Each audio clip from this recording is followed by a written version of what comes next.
Hello बच्चों, मैं आपका मैथ्स टीचर राकेश सर आपके लिए कंटिन्यूटी में फिर कुछ विशेष लाया हूँ, स्पेशल चीज़ लाया हूँ। सबसे पहले तो मैं आपको रिमेंबर क्लास का बात कुछ याद करवा दूँ। रिमेंबर हम लोगों ने प्रीवियस क्लास में बच्चों इंटरवल में चेक करने के लिए सीखा, उसके पिछले क्लास में पॉइंट पर चेक करने के लिए सीखा बच्चों। लेकिन आज मैं चेक करने के लिए नहीं बता रहा, आज मैं आपको ऑपरेशन करने के लिए सिखा रहा हूँ कि कंटिन्यूटी में ऑपरेशन करके भी बताया जा सकता है कि कंटिन्यूअस है या डिसकंटिन्यूअस है बच्चों। तो आज मैं ऑपरेशन बताऊंगा, किसका? कंटिन्यूटी का। जी हाँ, तो आप समझ रहे होंगे ऑपरेशन क्या है। क्या यह मेडिकल का कुछ चीज़ है? नहीं, मैथमेटिक्स का, जो आप लोग जानते हैं। एडिशन मतलब ऑपरेशन ही होता है ना, addition, subtraction, multiplication and division, वो कंटिन्यूटी में भी होता है बच्चों। आइए हम लोग जानें आज ऑपरेशन ऑफ कंटिन्यूटी की। ये हमारा टॉपिक है।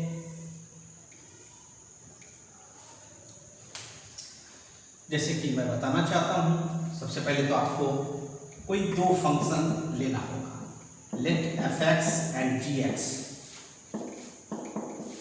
दो फंक्शन हो, तीन फंक्शन हो, चार फंक्शन हो, जितना भी फंक्शन हो उससे कोई प्रॉब्लम नहीं है ना। जो दो फंक्शन का ऑपरेशन होता है वही तीन फंक्शन का भी होता है, चार फंक्शन का भी होता है। तो आइए टू फंक्शन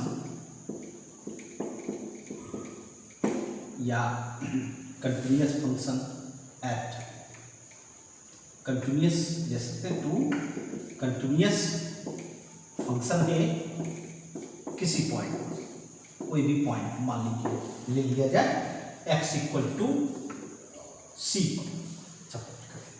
कि इसका मतलब है कि मेरा fx जो है वह कंटिन्यूअस है एट x बराबर c पर। इसका मतलब है limit x tends to c fx equal to fc, तभी ना fx मेरा कंटिन्यूअस है किस पर? c पर, सही।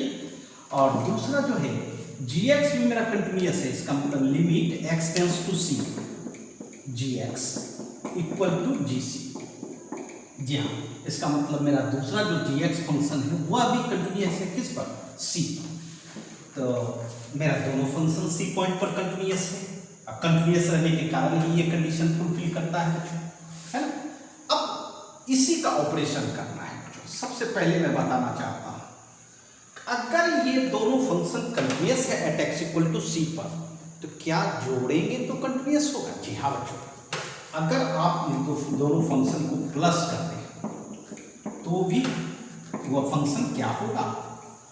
कंटिन्यूअस होगा किस पर? At x equal to c। इसका मतलब प्लस करने पर कोई भी दो फंक्शन कंटिन्यूअस रहे और दोनों को प्लस करें तो कंटिन्यूअस ही बनता है बच्चों। जैसे मैं एक एग्जांपल लेता हूं, जैसे sin x, जहां पे sin x एक ट्रिगोमेट्रिकल फंक्शन है, ये मैंने आपको प्रीवियस क्लास में चेक करके भी बताया था, is continuous on its domain.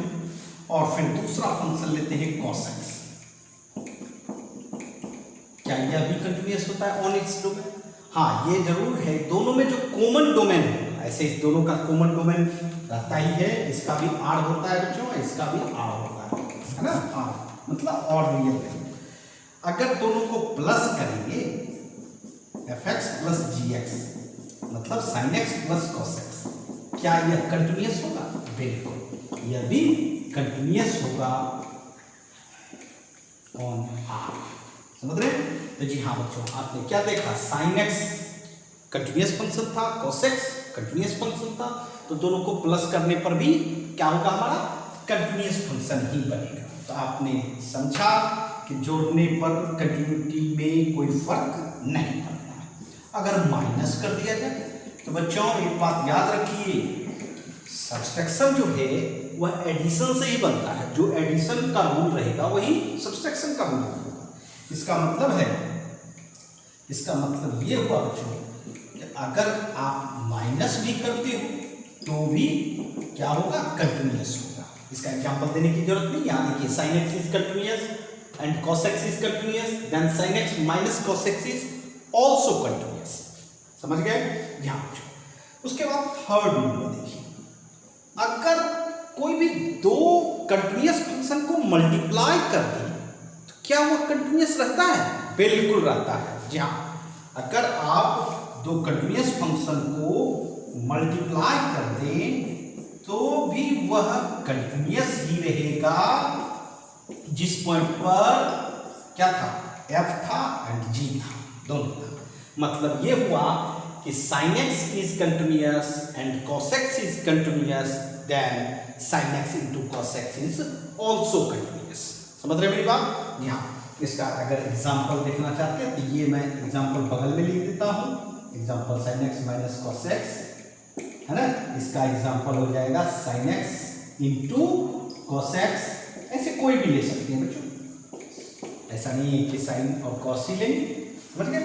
उसके बाद मैं ये भी बताना चाहता हूं कि डिवीजन, जी हाँ बच्चों, क्या डिवीजन भी कंटिन्यूअस होगा?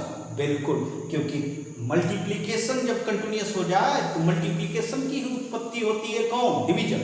इसलिए डिवीजन भी क्या होगा, f by g is continuous at x equal to c। हाँ, इसमें एक बात ध्यान रखनी होगी, वो है एक्सेप्ट किसको छोड़ के। जान लीजिए, आपको याद होगा, आप कहीं भी पढ़ते होंगे रैशनल बात p by q, तो ये ऑलवेज होता है कि q नॉट इक्वल टू 0। जी हाँ, तभी ये डिफाइन होता है। अगर q 0 हो जाए तो डिफाइन नहीं, अनडिफाइंड हो जाएगा बच्चों। इसीलिए यहां भी मैं कहना चाहता हूं कि f by g is continuous at x equal to c, but है ना, किसको छोड़ के, x not equal to gc equal to 0। जी हाँ, मैं कहना चाहता हूं कि ऐसा c नहीं होना चाहिए जो कि g को क्या करते, 0 कर दे। अगर g को 0 करेगा उस पॉइंट पर वह कंटिन्यूअस नहीं हो सकता। मेरी बात समझ रहे हैं मैं क्या कर रहा हूं? जी हाँ, आप ध्यान रखें। जैसे इसमें एग्जांपल भी मैं दे दूं, है ना, ये देखिए, यहां देखिए, जैसे x minus 1 by x minus 2। समझिएगा मैं क्या करना चाहता हूं। मैं कहूं इस फंक्शन को आपको 2 पर चेक करनी है। किस पर? 2 पर। तो जी हाँ बच्चों, x माइनस 1 कंटिन्यूअस है at x equal to 2, x minus 2 भी कंटिन्यूअस है x equal to 2, but x minus 1 x minus 2 is not continuous at x equal to 2। Why? Because ये देखिए, 2 रखने पर डिनोमिनेटर में 2 अगर रखा जाए डिनोमिनेटर में तो ये क्या कर रहा है, 0 कर रहा है। जैसे ही 0 कर देगा इसका मतलब है कि ये जो है डिसकंटिन्यूअस हो जाएगा। किस पर? x इक्वल टू 2 पर। मेरी बात समझ रहे हैं? अर्थात अगर ये पॉइंट इसको 0 नहीं करे तब तो कंटिन्यूअस है, लेकिन अगर 0 कर दे तब वो कंटिन्यूअस नहीं रहता है, क्योंकि जब भी अनडिफाइंड बात होती है वह डिसकंटिन्यूअस हो जाता है। समझ गए बच्चों? और एक बात और मैं बताना चाहता हूं, एक पॉइंट आपके लिए, बिल्कुल आपके लिए, यहां है ना, अगर किसी कंटिन्यूअस फंक्शन में कोई लैम्डा है ना, लैम्डा से मल्टीप्लाई कर दिया जाए, क्या यह कंटिन्यूअस होगा? बिल्कुल होगा, continuous at x equal to c, क्योंकि लैम्डा तो एक कांस्टेंट है, वह कंटिन्यूटी पर कोई इफेक्ट नहीं करता है बच्चों, है ना। और fx तो आपका कंटिन्यूअस है ही, तो इसलिए ये आपका कंटिन्यूअस होगा। जैसे sin x is continuous function, है ना। अगर कहें बताओ 5 sin x कंटिन्यूअस फंक्शन होगी? बिल्कुल होगी, 5 sin x is also continuous function. समझ रहे हैं मेरी बात? जी हाँ, क्योंकि 5 से कंटिन्यूटी पर कोई इफेक्ट नहीं करेगा। मेरी बात समझ रहे हैं? तो जी हाँ, 4-5 ऑपरेशन बात। फर्स्ट ऑपरेशन, कोई भी दो कंटिन्यूअस फंक्शन को प्लस करने पर कंटिन्यूअस ही रहता है, माइनस करने पर कंटिन्यूअस ही रहता है, मल्टीप्लाई करने पर कंटिन्यूअस ही रहता है, डिवीजन करने पर कंटिन्यूअस होता है, एक्सेप्ट, मेरी बात समझ रहे हैं? जी हाँ, डिनोमिनेटर को 0 नहीं करें, है ना। उसके बाद अगर कोई भी कंटिन्यूअस फंक्शन में कोई भी कांस्टेंट से मल्टीप्लाई हो, क्या उसके कंटिन्यूटी पर कोई इफेक्ट पड़ेगा? कोई इफेक्ट नहीं पड़ेगा। तो जी हाँ, कुछ प्रॉब्लम हम इससे भी बना सकते हैं बच्चों, ऑपरेशन से, है ना। ऐसा जरूरी नहीं होता है चेक करने का। मैं आगे भी आपको एक अलग चीज बताने जा रहा हूं इसी के साथ। जी हाँ बच्चों, कि आप फंक्शन को देखकर, कुछ फंक्शन नेचर से ही वह कंटिन्यूअस या डिसकंटिन्यूअस होता है, अगर आप वो जान जाएं तो निश्चित तौर पर इस ऑपरेशन का इस्तेमाल करके आप कंटिन्यूअस चेक कर सकते हैं, कंटिन्यूटी चेक कर सकते हैं। ठीक है, चलिए नोट कर लें।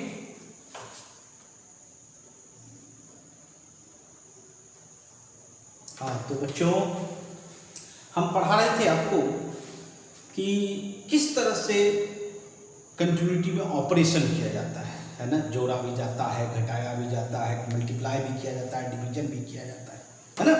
तो अब मैं आपको एक और बताने जा रहा हूँ कंटिन्यूटी में कि आप फंक्शन को, जी हाँ, फंक्शन को देख के बता सकते हैं कि वह कंटिन्यूअस है या डिसकंटिन्यूअस है। क्योंकि कुछ फंक्शन, कुछ स्टैंडर्ड फंक्शन नेचर के आधार पर वह कंटिन्यूअस या डिसकंटिन्यूअस देखा जाता है। इसीलिए मैं इसको रिमेंबर पॉइंट कहूँगा, क्योंकि आप इसका बार बार इस्तेमाल कर सकते हैं कहीं भी, है ना। तो मैं यही बताना चाहता हूँ, इसको रिमेंबर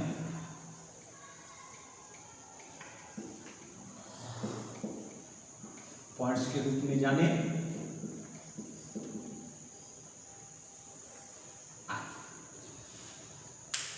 सबसे पहले तो यह मेरा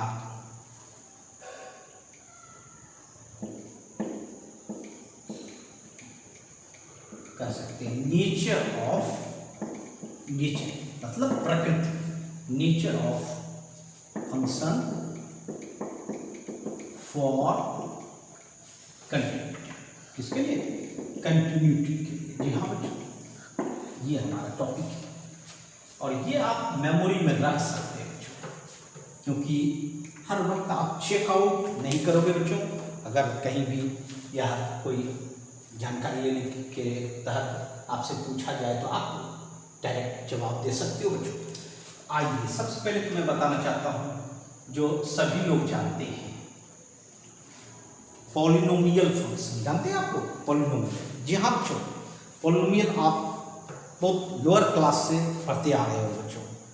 जितने भी अलजेब्रिक एक्सप्रेशन होते हैं जनरली, है ना, वह सभी पॉलिनोमियल होते हैं, क्योंकि पॉलिनोमियल से ही इक्वेशन बनाया जाता है बच्चों। Linear equation, quadratic equation, cubic equation मतलब रैखिक समीकरण, द्विघात समीकरण, है ना, त्रिघात समीकरण, है ना।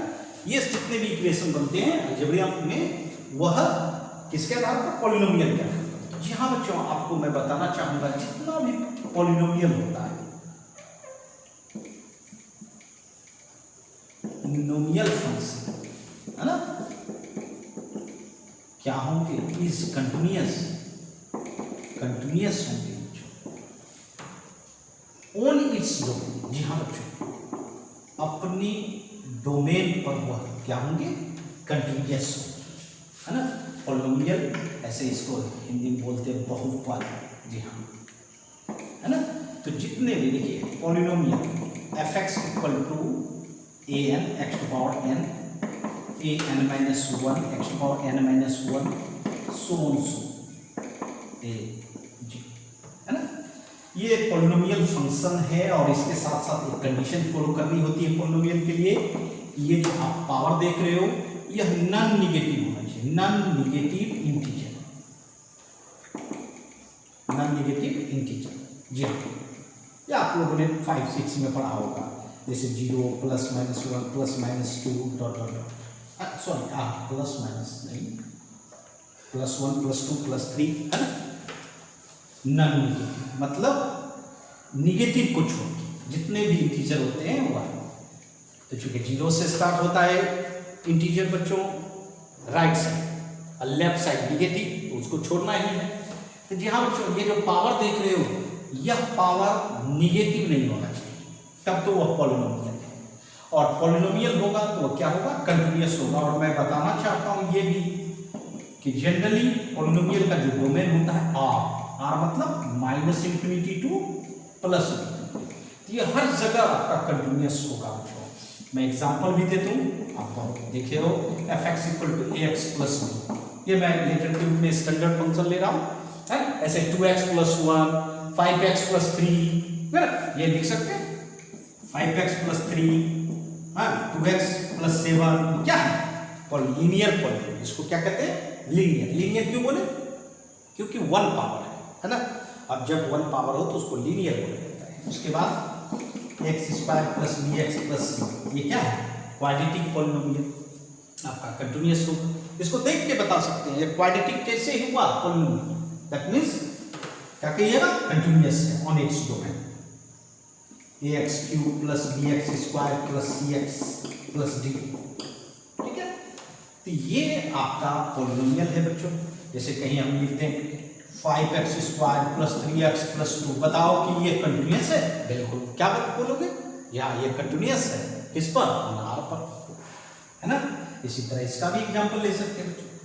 तो इसका मतलब क्या हुआ कि कोई भी पॉलिनोमियल होगा वह अपने डोमेन पर मतलब r पर क्या होगा कंटिन्यूअस होगा। तो आपको देखकर बता देना है, इसको चेक करने की जरूरत नहीं है। और अगर चेक करना होगा तो क्या करेंगे बताइए।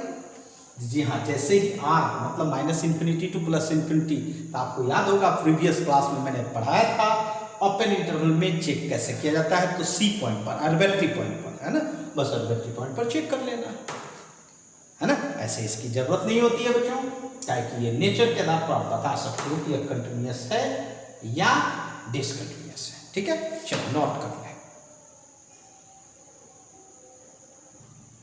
तो आइए हम लोग अब सेकेंड नंबर पर है बच्चों।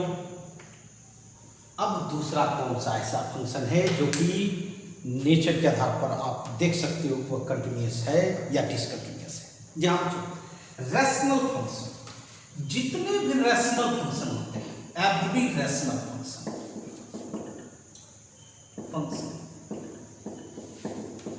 Are continuous on its domain. जी हाँ, अपने डोमेन पर कंटिन्यूअस होंगे, जो भी डोमेन होगा। और रैशनल फंक्शन आपको पता है, जी हाँ, वो जो आपने पॉलिनोमियल देखा, उसी पॉलिनोमियल के डिवीजन को कहा जाता है रैशनल फंक्शन। ये पॉलिनोमियल है, अंश आपका पॉलिनोमियल है और हर भी आपका पॉलिनोमियल है, मतलब नोमिनेटर एंड डिनोमिनेटर दोनों आपका पॉलिनोमियल। तो आपको पता है अगर px पॉलिनोमियल है तो कंटिन्यूअस, qx पॉलिनोमियल है तो कंटिन्यूअस, देन डिवीजन भी कंटिन्यूअस होगा। क्योंकि आपने ऑपरेशन इसी पीरियड में पढ़ा बच्चों कि डिवीजन अगर किया जाए कोई भी कंटिन्यूअस फंक्शन का तो वो कंटिन्यूअस होता है ना। हाँ, एक्सेप्ट ये भी बात मैं कहूँगा कि ये जो है इसको माने qx जो है वह qc 0 नहीं होना चाहिए, माने ये कर लें qx नॉट इक्वल टू 0, या इस कंडीशन को फॉलो करते हैं, समझ रहे हैं जी हाँ। तो यही इसका डोमेन होता है, एक तरह से कर सकते हैं, मतलब gx नॉट इक्वल टू 0, इससे जो x निकालोगे वो उसको छोड़ के जो रह गया वह आपका क्या कहलाएगा, डोमेन का है ना। जैसे कि आप बताना चाहते हैं fx equal to x minus 1 by x minus 2, याद है आपने लिया था। अब ये x माइनस 1 पॉलिनोमियल फंक्शन है, x माइनस 2 पॉलिनोमियल फंक्शन है, तो डिवीजन भी पॉलिनोमियल होगा हर जगह, एक्सेप्ट किस कहाँ छोड़ कर, देखिए x माइनस 2 जहाँ 0 हो जाए उसको छोड़, उसको नहीं लेना है, अर्थात x इक्वल टू 2, इसका मतलब इस पर वह कंटिन्यूअस नहीं होगा। मेरी बात समझ रहे हैं ना जी हाँ। इसलिए ये याद रखें कि डिनोमिनेटर आपका 0 नहीं होना चाहिए, डिनोमिनेटर 0 नहीं होना चाहिए। इसका मतलब इसका डोमेन अगर लिखा जाएगा, क्या लिखा जाएगा पता है, r माइनस 2, बिल्कुल 2 को छोड़ के आप ऑल रियल वैल्यू ले सकते हैं एक्सेप्ट 2, समझ रहे। यही चीज अगर कहेंगे ऐसे x माइनस 2 x माइनस 2, बताइए ये बताइए ऐसा कौन सा पॉइंट है जहां ये डिसकंटिन्यूअस है, कंटिन्यूअस नहीं। तो जी हाँ बच्चों, डोमेन आपका इसका हो जाएगा, क्या बना सकते हैं बताओ, x minus 1 equal to 0, x equal to 1, अर्थात इसको छोड़ना, अर्थात r माइनस क्या कर सकते हैं 1, समझ। तो जी हाँ, 1 पर यह कंटिन्यूअस नहीं होगा, अदरवाइज हर पॉइंट पर होगा। और पहला वाला जो एग्जांपल है 2 पर कंटिन्यूअस नहीं होगा, 2 को छोड़ के सब जगह कंटिन्यूअस होगा। तो रैशनल फंक्शन में ये होता है कि जितने भी रैशनल फंक्शन होते हैं वह सभी क्या होते हैं, कंटिन्यूअस होते हैं ऑन इट्स डोमेन। समझ गए है ना। एक चीज इसी के साथ मैं बता भी देना चाहता हूं, थर्ड नंबर कांस्टेंट फंक्शन का नाम सुने हैं? जी हाँ, एवरी कांस्टेंट फंक्शन, या ये कर सकते हैं कांस्टेंट फंक्शन। आपको मैंने प्रीवियस क्लास में बताया है कांस्टेंट फंक्शन, और साथ साथ ये भी जान लीजिए आइडेंटिटी फंक्शन। जी हाँ, are continuous on its domain. अपने डोमेन पर क्या होता है बच्चों, कंटिन्यूअस होता है। कौन? कांस्टेंट फंक्शन भी एंड आइडेंटिटी फंक्शन। ये देखिए fx इक्वल टू, अगर c लिखें तो ये कांस्टेंट फंक्शन है। c मतलब मान लीजिए c के जगह पे 1 हो जाएगा, fx equal to 1, fx equal to 2, fx equal to 3, है ना। ये कांस्टेंट फंक्शन है। यह क्या होगा, अपने डोमेन पर कंटिन्यूअस होगा। और मैं बता देना चाहता हूँ डोमेन भी इसका क्या होगा, आर, ऑल रियल, है ना। और आइडेंटिटी फंक्शन तो बच्चों पॉलिनोमियल फंक्शन हो जाएगा एक तरह से, है ना। fx इक्वल टू x, ये आइडेंटिटी फंक्शन आपको हमने बताया है, इसका इंट्रोडक्शन करवाया है। इसका भी डोमेन होता है आर, समझ रहे। इसका मतलब जितने भी कांस्टेंट फंक्शन है, आइडेंटिटी फंक्शन कंटिन्यूअस होंगे किस पर, आर पर, अपने डोमेन पर, समझ रहे। जी हाँ, ये सब नेचर के आधार पर हम बता सकते हैं। चलिए नोट कर लें, फिर नेक्स्ट हम लोग देखते हैं।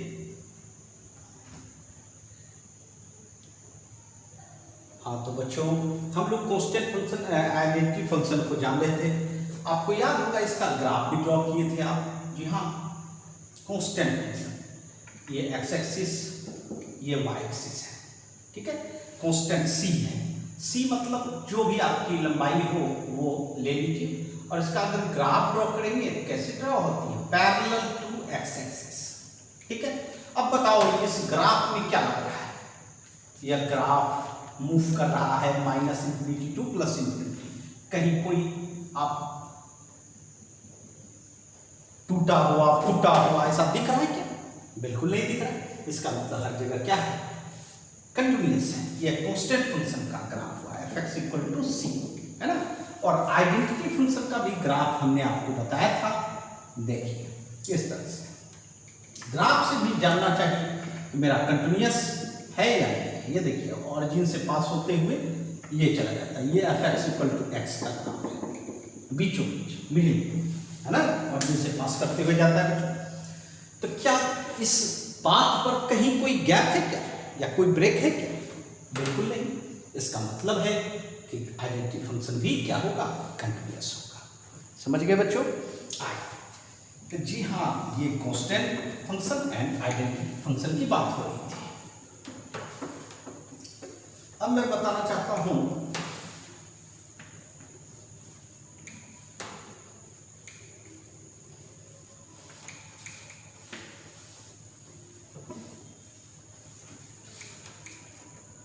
नंबर आपका 4 होगा बच्चों। 3 हम लोगों ने देखा, पहला देखा क्या, पहला देखा पॉलिनोमियल फंक्शन, दूसरा हम लोगों ने रैशनल फंक्शन, एंड तीसरा देखा constant and identity function. Number 4 modulus function का नाम सुना? जी हाँ, modulus function are continuous. Modulus function भी कंटिन्यूअस होते हैं ऑन इट्स डोमेन, अपने डोमेन पर। बिल्कुल उसका जो डोमेन होगा उस पर कंटिन्यूअस होगा, जो भी मॉडुलस फंक्शन है। जैसे fx equal to mod x, देख रहे हो, ये मॉडुलस फंक्शन है, जानते हैं स्टैंडर्ड फंक्शन है। इसका आपको हमने बताया था कि 3 रूप होता है। एक x इक्वल टू 0, जहाँ की ये रिजल्ट 0 दे रहा है, और जब हम उसके लेफ्ट आते हैं तो लेस देन 0 लिखते हैं, और लेस देन 0 में -x होता है। उसके बाद उसके राइट जाते हैं, बाया साइड दाया साइड, है ना, x ग्रेटर देन 0, उसमें मॉड x का मान प्लस x होता है। 3 रूप होता है। जब इसका ग्राफ ड्रॉ करते हैं हम लोग, x x dash, y y dash, और ये ऑरिजिन, ये भी सेफ ग्राफ होता है। ये देखिए, आपको हमने बार बार बताया, ये ग्राफ होता है ना। ये बताइए कि कहीं कोई गैप है क्या, या कहीं ब्रेक हुआ है क्या? मतलब सीधा सा बात समझिए, टूटा फूटा है कि कहीं पाथ पर? बिल्कुल नहीं। इसका मतलब हर जगह ये क्या होता है, कंटिन्यूअस होता है, ठीक है। और इसका डोमेन जो है बच्चों R होता है। डोमेन क्या होता है? R। जी हाँ, डोमेन अगर याद रखते हैं कि स्टैंडर्ड फंक्शन का काफी मदद मिलती है बच्चों, है ना। अब देखिए, फिर अगर मॉडुलस फंक्शन में एक नया है मॉड x माइनस 1, है ना, इसका भी डोमेन R ही होता है बच्चों। डोमेन क्या होगा? R ही, है ना। ये देखिए, अब इसमें भी बात देखिए, इसका भी 3 रूप होगा। बताइए कौन ऐसा पॉइंट है जो इसको 0 बन रहा है, कर रहा है? x equal to 1। अगर हम x इक्वल टू 1 रखें तो mod x minus 1 equal to 0 हो जाएगा, होगा कि नहीं? और अगर ये बताइए 1 से छोटा रखोगे, 1 से अगर छोटा रखेंगे तो निश्चित ये निगेटिव रिजल्ट देगा, अर्थात मॉड x माइनस 1 का मान क्या होगा बच्चों? माइनस x माइनस 1, है ना। और अगर हम x ग्रेटर देन 1 रखेंगे, 1 से बड़ा रखेंगे तो ये रिजल्ट क्या होगा? पॉजिटिव। अब पॉजिटिव होगा मॉडुलस पॉजिटिव प्लस। ये 3 रूप है। इसका ग्राफ अगर देखिए बिल्कुल आसान होता है बच्चों।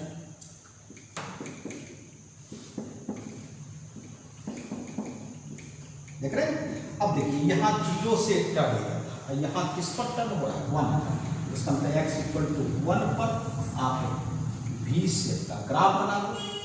ये आपका क्या होगा? हर पॉइंट पर कोई कंटिन्यूअस होगा क्या? कोई ऐसा पॉइंट है जहाँ की गैप हो रहा है, या ब्रेक हो रहा है, या टूटा है, या फूटा है? नहीं, है ना। इसलिए बच्चों यहाँ टर्निंग हुआ 0, क्योंकि 0 पर 0 हो रहा था, और यहाँ 1 पर 0 हो रहा है। इसके लिए 1 पर टर्निंग बना। अगर मॉड x माइनस 2 रहता तो 2 पर टर्निंग बना, मॉड x माइनस 3 रहेगा तो 3 पर टर्निंग बनाएंगे। लेकिन यह R पर क्या होगा? कंटिन्यूअस होगा हर जगह, है ना। इसीलिए बच्चों मेरा मॉडुलस फंक्शन हमेशा कंटिन्यूअस होता है। चलिए नोट कर लें। हाँ, तो आइए हम लोग देखें 5 नंबर बच्चों। 5 नंबर नाम सुने होंगे ट्रिगोमेट्रिकल फंक्शन का, एवरी ट्रिगोमेट्रिकल फंक्शन। जी हाँ, एवरी ट्रिगोमेट्रिकल फंक्शन आर कंटिन्यूअस। जी हाँ, जितने भी ट्रिगोमेट्रिकल फंक्शन होते हैं अपने डोमेन, ये मैं नहीं कह रहा हूं कि हर जगह, इट्स ऑन इट्स डोमेन। सबका अलग अलग डोमेन होता है बच्चों, है ना। जैसे साइन एक्स मैं बगल में लिख देता हूं, इसको देखते हैं। डोमेन होता है x बिलोंग्स टू R। ये डोमेन हुआ बच्चों। R मतलब समझ गए, minus infinity two plus. cos x का क्या होता है? R ही होता है बच्चों। tan x का क्या होता है? R माइनस 2n प्लस 1 पाई। जी हाँ, आपको पता है π/2 पर अनडिफाइन हो जाता है tan, 3π/2 पर अनडिफाइन हो जाता है, 5π/2 पर अनडिफाइन हो जाता है, plus minus plus minus plus minus. जी हाँ बच्चों, इसलिए ये डोमेन नहीं होता है बच्चों, क्योंकि फंक्शन ही डिफाइन नहीं होगा तो डोमेन नहीं होता है बच्चों। इसलिए उसको छोड़ के हर जगह कंटिन्यूअस होगा बच्चों। उसके बाद कॉटेक्स की बात करें। कॉटेक्स होता है x belongs to r minus n pi. n pi मतलब 0 रखोगे तो 0 आएगा, 1 रखोगे तो पाई आएगा, प्लस माइनस 2 पाई, है ना, इस तरह से। ठीक है, इसका मतलब है कॉटेक्स कंटिन्यूअस होगा, किसको छोड़ के? n पाई को छोड़ के, है ना। उसके बाद सेक x की बात करें। सेक x होता है बच्चों x belongs to r minus 2n plus 1 पाई/2। जैसे tan का होता है वही सेक का होता है। फिर कॉसेक की बात करें तो कॉसेक का जो कॉट का होता है वही कॉसेक का होता है। इसका मतलब है साइन x हर जगह कंटिन्यूअस होता है, कॉस x हर जगह कंटिन्यूअस होता है, tan x हर जगह तो नहीं बोल सकते, कुछ ऐसे पॉइंट हैं जिस पर कि वह डिसकंटिन्यूअस होता है, कंटिन्यूअस नहीं होता है। है ना। लेकिन अगर डोमेन की बात करें तो डोमेन तो उसको छोड़ के होता है बच्चों, r-12 प्लस 1 पायलट। जैसे आप मार्केट गए 100 रुपया लेके और आपने 20 रुपीज़ खर्च कर दिया, तो आपका वो 20 रुपीज़ तो नहीं आएगा घर, आपका कितना आएगा 100 माइनस 20, दैट मीन्स 80 रुपीज़ आपके घर आएंगे बच्चों, आपका पैसा 80 रुपीज़ होगा बच्चों। तो उसी तरह ही माइनस हो जाता है, हट जाता है ना, समझ गए। और एक चीज़ मैं बताना चाहता हूँ, आपको याद होगा आपने साइन का ग्राफ ड्रॉ किया होगा। जी हाँ बच्चों, ये ऐसे चलता है साइन का ग्राफ। देखिए तो कहीं कोई गैप है या कोई ब्रेक है इस पाथ पर? बिल्कुल नहीं।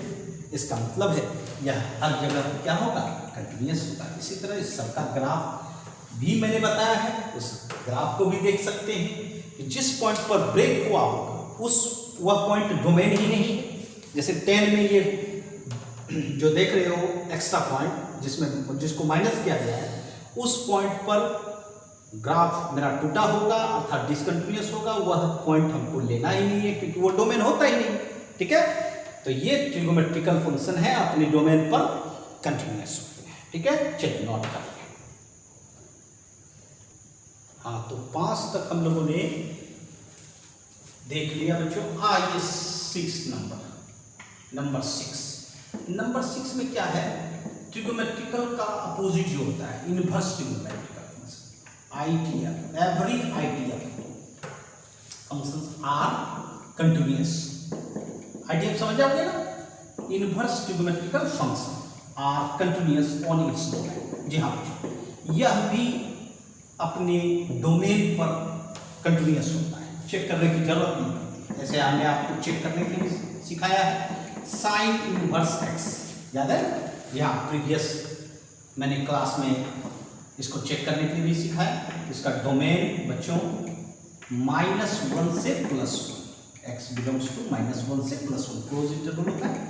cos inverse x, x belongs to -1 से +1, है ना। tan इनवर्स एक्स ये होता है बच्चों r मतलब -∞ टू +∞ कह सकते हैं। cot इनवर्स x, है ना, इसका भी बच्चों r ही होता है। ठीक है, उसके बाद sec इनवर्स x, इसमें क्या होगा, x आपका लेस देन -1 और x ग्रेटर देन +1, है ना। cosec इनवर्स x, इसका भी x लेस देन -1 और x greater than equal to 1। ये सब डोमेन हुआ, इसी पर ये छह फंक्शन अपने अपने डोमेन पर कंटिन्यूअस होता है बच्चों, समझ गए ना। तो जी हाँ बच्चों, आपने 6 नंबर पढ़ा बच्चों कि इनवर्स ट्रिगोमेट्रिकल फंक्शन भी अपने डोमेन पर कंटिन्यूअस होता है। ये आप नेचर के आधार पर जान सकते हैं, नोट कर लें, फिर और सारा फंक्शन देखना है। हाँ, तो बच्चों हम लोगों ने 6 नंबर देख लिया। अब आइए 7 नंबर। कौन सा नंबर? 7। जी हाँ, 7 में आता है बच्चों लॉगरिथमिक का नाम सुने हैं, लॉगरिथमिक फंक्शन एंड एक्सपोनेंशियल। जी हाँ, एक्सपोनेंशियल दोनों एक दूसरे का इन्वर्स होता है बच्चों। Exponential function are continuous on its domain. जी हाँ, ऑन इट्स डोमेन, अपने डोमेन पर कंटिन्यूअस होता है। जी हाँ, f x equal to log x, है ना। इसका डोमेन आप जानते हो क्या होता है, 0 से इन्फिनिटी, 0 को छोड़ के 0 टू इन्फिनिटी, है ना। एक्सेप्ट एक और चीज, 0 से इन्फिनिटी के बीच 1 आता है, 1 को छोड़ के, है ना। ये डोमेन होता है, समझ रहे हैं? जी हाँ, इस पर ये क्या होगा, कंटिन्यूअस होगा। इस पर क्या होगा, कंटिन्यूअस होगा, समझ रहे? जी हाँ, ये आपने ग्राफ भी देखा होगा इसका, आपके एनसीईआरटी बुक में के फर्स्ट फ्रंट पे है बच्चों, देख सकते हैं। ये देखिए इसका ग्राफ ऐसा चलता है, ये देखिए, देख रहे हैं? जी हाँ, ये होता है बच्चों log x, सॉरी 1 इसका नहीं है बच्चों, e का होता है, इसको इसका 0 to infinity, सॉरी है ना, 1 नहीं होगा इसमें, 0 to क्या होगा, इन्फिनिटी होगा। मतलब 0 से लेके देखिए, यहाँ देखिए और पता चल गया कि हम रॉन्ग लिख रहे हैं, 0 to इन्फिनिटी, जी हाँ 0 to इन्फिनिटी इसका ग्राफ चलता है, इसलिए डोमेन क्या हुआ 0 to इन्फिनिटी, और कहीं कोई गैप है क्या, अगर जैसे एक्सेप्ट 1 बोलिए, इसका मतलब 1 पर जाके गैप होता है, गैप होता है तो इसका मतलब है उस जगह डिसकंटिन्यूअस होता है, लेकिन ऐसा कुछ नहीं है, अर्थात मेरा हर जगह क्या है 0 से इन्फिनिटी, हाँ 0 को नहीं, 0 को टच नहीं करना, ना ही इन्फिनिटी को टच करेगा, या हर जगह क्या होगा कंटिन्यूअस होगा, ठीक है। उसी तरह एक्सपोनेंशियल फंक्शन होता है f(x) = e⁻x, है ना, इसका डोमेन होता है कुछ domain r -infinity two plus, और इसका अगर ग्राफ देखेंगे तो जस्ट अपोजिट ग्राफ होता है, लॉग के जस्ट अपोजिट, जी हाँ, है ना, कैसे लॉग ऐसे चला, ये ऐसे चलता, ये ऐसे चलता, ये देखिए ऐसे, देख रहे, यह e⁻x का ग्राफ, ये log x का ग्राफ, है ना, जी हाँ। क्या इस पाथ पर कहीं कोई गैप है क्या, या ब्रेक है क्या, या टूटा फूटा है क्या, कहीं बिल्कुल नहीं, इसका मतलब है यह क्या होगा कंटिन्यूअस होगा। तो जी हाँ, अर्थात log x लॉगरिथमिक फंक्शन जो है 0 से इन्फिनिटी, 0 एंड इन्फिनिटी को छोड़ दिया, ओपन इंटरवल, ये क्या हुआ ओपन इंटरवल, जी हाँ 0 एंड इन्फिनिटी को छोड़ के हर जगह कंटिन्यूअस होता है, और e⁻x मतलब exponential function -infinity to +infinity हर पॉइंट पर कंटिन्यूअस होता है बच्चों। तो आप कह सकते हैं कि logarithmic and exponential function are continuous on its domain, है ना, चेक नोट कर लें।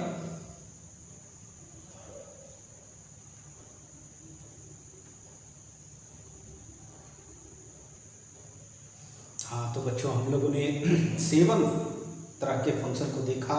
पहला हम लोगों ने पॉलिनोमियल फंक्शन देखा था, दूसरा हम लोगों ने क्या देखा रैशनल फंक्शन, तीसरा हम लोगों ने कांस्टेंट एंड आइडेंटिटी फंक्शन देखा, चौथा हम लोगों ने मॉडुलस फंक्शन देखा, और पांचवा हम लोगों ने ट्रिगोमेट्रिकल फंक्शन देखा, है ना, छठा हम लोगों ने इनवर्स ट्रिगोमेट्रिकल फंक्शन देखा, और सातवां हम लोगों ने लॉग एंड एक्सपोनेंशियल फंक्शन को कंटिन्यूअस होते हुए देखा। आइए 8वां नंबर जो लास्ट हम लोग का स्टैंडर्ड फंक्शन है उस फंक्शन के बारे में जाने हैं, GIF, जानते हो? जी हाँ, मैंने कहीं बताया होगा। G मतलब होता है ग्रेटेस्ट, G मतलब क्या होता है ग्रेटेस्ट, I मतलब इंटीजर मतलब पूर्णांक, F मतलब फंक्शन, है ना, जी हाँ, अर्थात ग्रेटेस्ट इंटीजर फंक्शन को शॉर्ट नेम हम लोग कहते हैं GIF एंड LIF। अब समझ गए होंगे, L मतलब लिस्ट, I मतलब इंटीजर, F मतलब फंक्शन, है ना, जी हाँ बच्चों, मैं बताना चाहता हूँ कि greatest integer function and list integer function आप पहली बार देख रहे हैं डिसकंटिन्यूअस, आर डिसकंटिन्यूअस। कहाँ होता है डिसकंटिन्यूअस? ऑन इंटीजर, इंटीजर, जी हाँ इंटीजर, अर्थात 0 ±1 ±2, ये देख रहे हो, जी हाँ ये इंटीजर होते हैं, इस पर डिसकंटिन्यूअस होता है, इस पर इंटीजर पर, उस पूर्णांक पर डिसकंटिन्यूअस होता है। लेकिन अगर इंटीजर को छोड़ दिया जाए तो फिर वह कंटिन्यूअस हो जाए, लेकिन डिसकंटिन्यूअस पर ज़्यादा इस पर फोकस होता है बच्चों, इसीलिए मैं बता रहा हूँ। जैसे f(x) ग्रेटेस्ट इंटीजर को कैपिटल ब्रैकेट के अंदर रखते हैं, और आपको पता है कि इसके अंदर जो भी डाल दें, डेसिमल डाल दें, इंटीजर डाल दें, जो भी डाल दें, इससे रिजल्ट क्या होना चाहिए, इंटीजर मैंने आपको समझाया, और वह इंटीजर क्या होना चाहिए, less than equal to x, मतलब जो नंबर बिलोंग कर रहा है इसके अंदर उस नंबर से या तो छोटा होना चाहिए, इसके इक्वल होना चाहिए, तब तो यह ग्रेटेस्ट इंटीजर फंक्शन होगा। और यह जो है मैं बता देना चाहता हूँ ये देखिए मैं ग्राफ से भी बता दूं, ऐसे मैंने बताया है x x dash y y dash 0, ये 1 ये 2, ये 1 ये 2 इंटीजर में है, -1 -2 -1 -2, ठीक है। अब देखिए याद होगा 0 और 1 के बीच जितने भी नंबर होते हैं सबका ग्रेटेस्ट इंटीजर 0 होगा, क्योंकि 0 और 1 के बीच जितना भी है सब डेसिमल है, उससे छोटा इंटीजर 0 ही हो सकता है, उससे बड़ा होता तो 1, लेकिन बड़ा तो है नहीं, उससे छोटा लेना है। लेकिन 1 अगर लीजिएगा तब तो उसका रिजल्ट 1 हो जाएगा, फिर 1 से लेके 2 से पहले 1 होगा, लेकिन 2 का फिर 2 हो जाएगा। तो इस तरह से स्टेप हो जाता है। ये देखिए स्टेप देख रहे हैं, और स्टेप पे जरा देखिए 1 पर देखिए, गौर कीजिएगा 1 पर ब्रेक हो गया, मेरा काम हो गया है कि नहीं दिख रहा है ना, 1 पर ब्रेक हो गया, तो क्या यह कंटिन्यूस होगा? बिल्कुल नहीं। फिर 2 पर देखिए, 2 पर ब्रेक हो गया, इसी तरह 3 पर देखिए, 4 पर देखिए।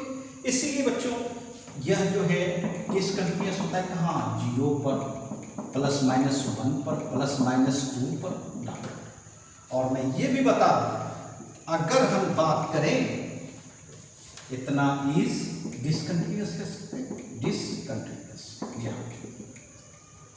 कंटिन्यूअस तो है नहीं, इस पर डिसकंटिन्यूअस। और अगर कोई कहे कि क्या यह कंटिन्यूअस नहीं हो सकता है, तो आप क्या कर सकते हैं? यस, कंटिन्यूअस भी हो सकता है। ग्राफ से दिख रहा है कंटिन्यूअस कहाँ होगा, मैं बता देना चाहता हूँ। 0 और 1 के बीच अगर देखा जाए तो क्या कंटिन्यूअस नहीं है? हर जगह कंटिन्यूअस। 1-2 के बीच देखा जाए तो कंटिन्यूअस, 2-3 के बीच देखा जाए तो कंटिन्यूअस। इसका मतलब हम कहते हैं r माइनस ये इंटीजर, सिंबॉलिक देते हैं z, z माने इंटीजर, इसको अगर छोड़ दिया जाए तो यह कंटिन्यूअस हो जाएगा, है ना। बट इंटीजर पर देखा जाएगा तो क्या होगा? डिसकंटिन्यूअस होगा, है ना। सेम उसी तरह लिस्ट इंटीजर का भी होता है, और इस लिस्ट इंटीजर का स्मॉल ब्रैकेट होता है बच्चों, और आपको पता रहनी चाहिए कि इसका भी रिजल्ट इंटीजर ही होता है, और उस नंबर से बड़ा या बराबर हो सकता है। यहाँ छोटा हो, नाम उल्टा होगा, जैसे आपने फिजिक्स में पढ़ा था ना, short sightedness and long sightedness, है ना, उसी तरह ये होता है बच्चों, उल्टा होगा, ठीक है जी हाँ, घबराने की बात नहीं है। ये जो है यह डिसकंटिन्यूअस होगा, कहाँ होंगे डिसकंटिन्यूअस? वही इंटीजर पॉइंट पर डिसकंटिन्यूअस एट x = 0 +-1 +-2, इसको z बोल सकते है ना, इस पर डिसकंटिन्यूअस। इसका ग्राफ अगर देखा जाए, आपने देखा है x x dash y y dash, G1 2 1 2 -1 -2 है ना जी हाँ। अब जरा देखिए इसमें, देखिए होता था 0 और 1 के बीच अगर देखा जाए तो 0 और 1 के बीच जितना भी नंबर है सबका क्या होगा? 1 होगा, सबका 1 होगा। लेकिन 0 का क्या होगा? 0 का तो 0 होगा, इसलिए यहाँ पीछे गैप बनता है। ये देखिए इसका गैप पीछे बनेगा, ये देखिए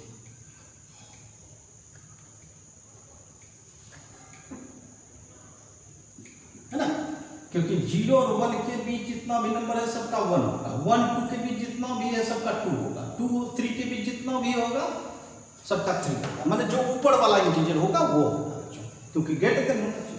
अब फिर इसकी बात करें, अगर हम कंटिन्यूअस बनाने की चाहें तो बना सकते हैं क्या? बिल्कुल बना सकते हैं। कंटिन्यूअस कहाँ?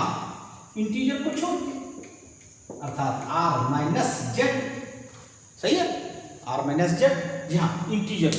इसका मतलब है नेचर के आधार पर अगर देखा जाए तो ग्रेटेस्ट इंटीजर फंक्शन है, लीस्ट इंटीजर फंक्शन डिसकंटिन्यूअस के लिए फेमस है, समझ रहे हैं।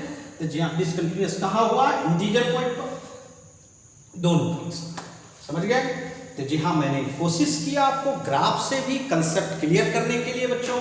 तो ये सब जानकारी के लिए होता है बच्चों, जानने के लिए होता है कि कभी भी कहीं भी हम लोग इसका जवाब दे सकें। तो मैं बताना चाहता हूं कि आपने आज 8 तरह के फंक्शन को देखा, 8 स्टैंडर्ड फंक्शन को देखा। Polynomial function, rational function, constant function and identity function. चौथा नंबर क्या देखा? Modulus function. पांचवा नंबर ट्रिगोमेट्रिकल फंक्शन। छठा नंबर इनवर्स ट्रिगोमेट्रिकल फंक्शन।